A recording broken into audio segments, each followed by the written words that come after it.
the first question is coming from the chat, which is asking what is common across the continent. You were speaking about looking across the continent, so we were curious what your findings of that were.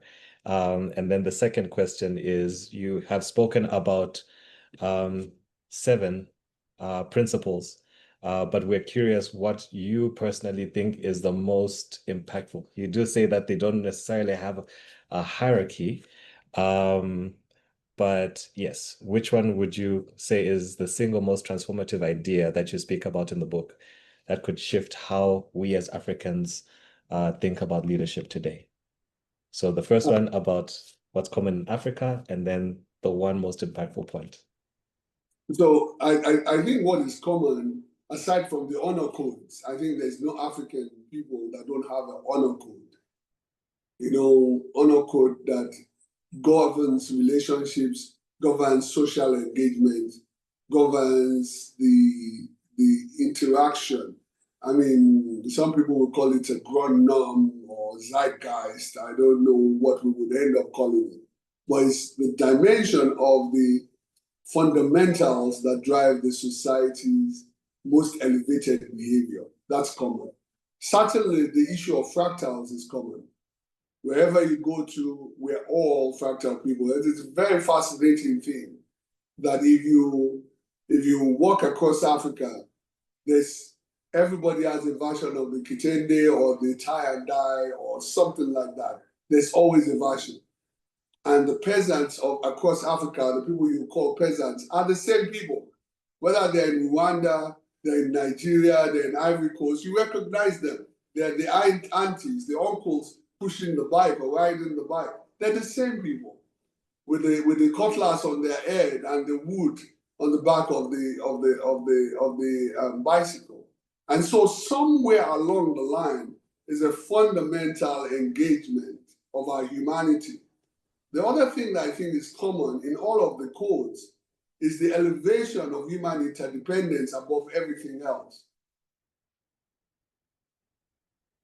So the celebration of material acquisition has never been a fundamental African thing. And sorry, let me add another thing. The idea that you are your brother's keeper. We have these long extended families. You know, people we don't really know by blood, we call them uncles and aunties, and we are interdependent on them. So I think there are many things that we have in common, but they're dearer and less dear depending on how much westernized we are. The second question you asked me was, of the 7 elements, do I have a preference? I'm sorry, I'm going to disappoint you. I don't have a preference. I don't have a preference, you know.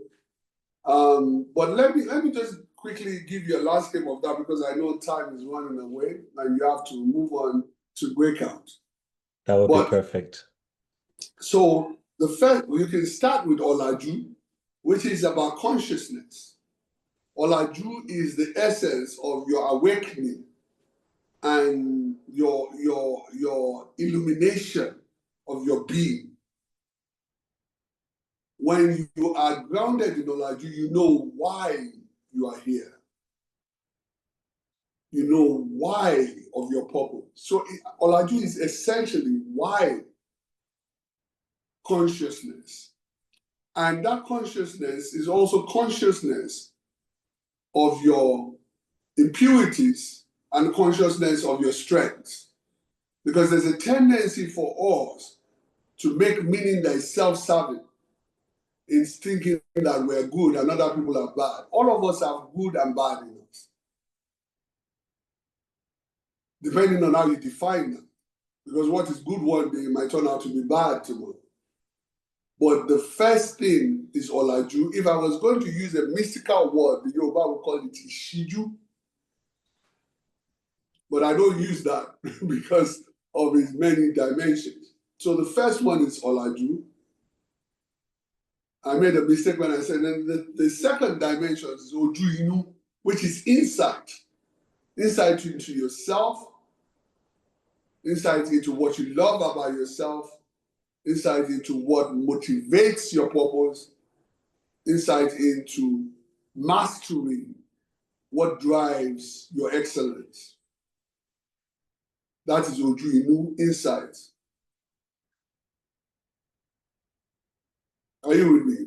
So those two dimensions deal with you as an individual or as an entity. The third one is Ami, which is the domain of pattern recognition. Because if you are grounded in yourself and if you are grounded in your insight, then you are able to connect that insight into everything you relate to.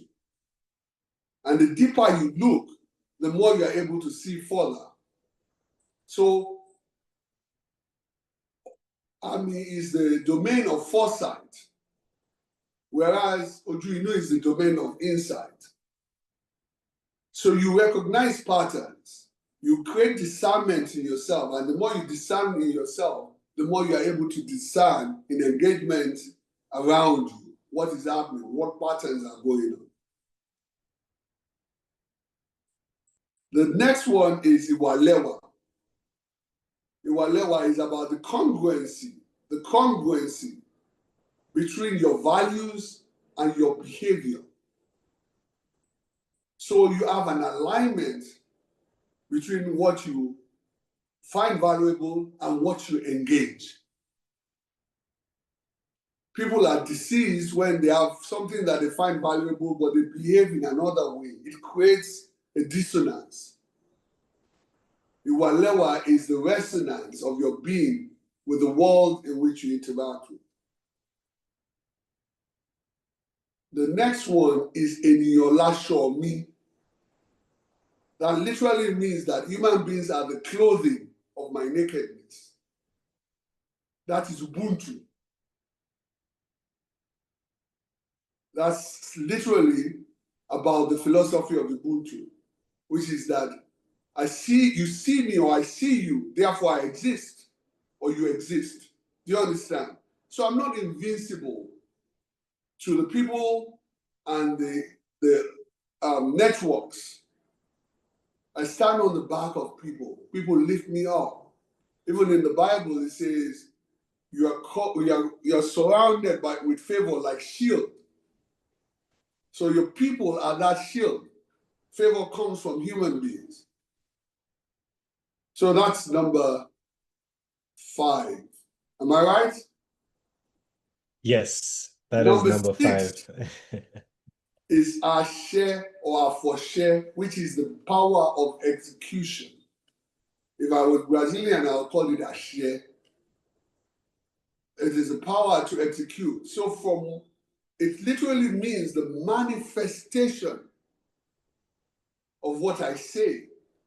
And in the Bible, it says, in the beginning there was the Word, and the Word was with God. What you say is what you see, and what you see is what manifests.